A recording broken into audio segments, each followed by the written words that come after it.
During the South African War of 1899 to 1902, the town of Harrismith was of significant strategic value to the British war effort against the Boer commandos in the southern part of the Orange Free State Republic. A British force of about 20,000 soldiers under the command of Lieutenant General Leslie Rundle occupied Harrismith in August 1900. The large British military presence in Harrismith was maintained until 1913. In 2020, the Zakheni Development Trust of Harrismith approached the War Museum in Bloemfontein with regards to the preservation of a structure dating from the South African War, which served as office space at the time. This prefabricated structure of wood and corrugated iron was erected and used by the British military during the occupation of Harrismith. Being aware of the historical significance of the structure, the Zakheni Trust offered the building to the War Museum and later also transferred funds to the War Museum Support Trust to cover relocation costs.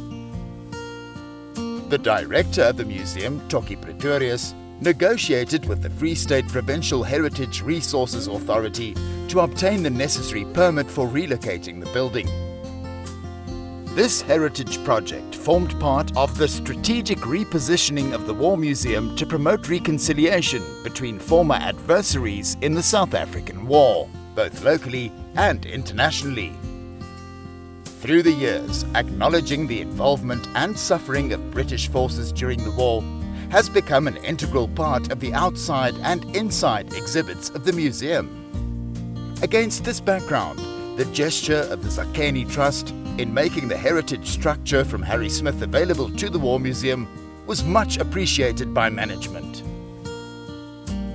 During the re-erection process, thorough research commenced to determine what should be displayed in the newly acquired structure, which is now known as Rundle House, named after the British commanding officer during the occupation of Harrismith. Toki Pretorius, as director of the War Museum, played a pivotal role in the development of exhibits inside Rundle House, based on the form and type of museum exhibitions he encountered during a visit to the United Kingdom. Currently, the main room of Rundle House depicts a typical operational war room with Eastern Free State maps dating from the war against the walls. A conference table can also be seen with copies of authentic war-related documents that visitors can view firsthand. A diorama of how the sleeping quarters of a high-ranking officer like Rundle could have looked is likewise on display.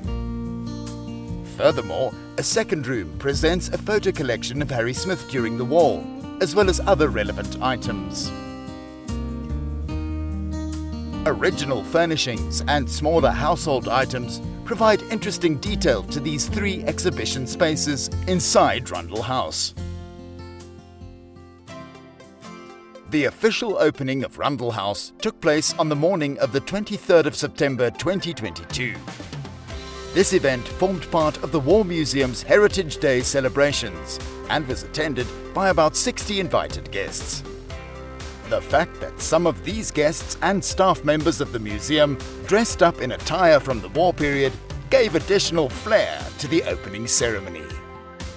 Dr. Vicky Hiernis, Collections Manager of the War Museum, presided as Program Director at the event.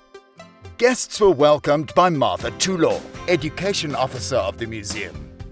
This was followed by Dr. Johan van Zyl, Head of the museum's Human Scientists Department, providing attendees with a brief overview of the occupation of Harrismith during the war and how the Rundle House relocation project originated and developed.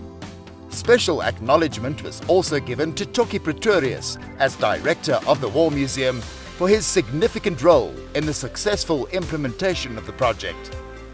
The text of the proclamation introducing scorched earth tactics by Lord Frederick Roberts, Commander-in-Chief of the British forces during the war, can also be seen on a memorial outside the House Museum.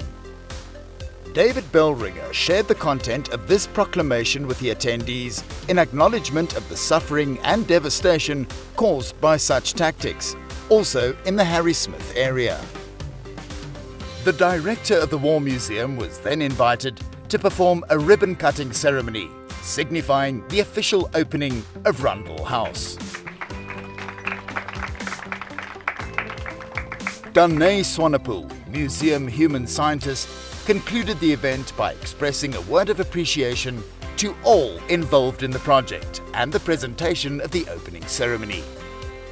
Thereafter, guests were treated to refreshments, while they also had the opportunity to view the exhibits inside the House Museum.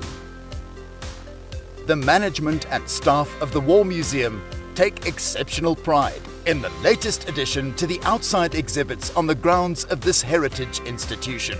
We trust that Rundle House will, in the years to come, not only provide visitors with an insightful experience of British involvement in the war, but will also serve to promote reconciliation between former adversaries in the South African War.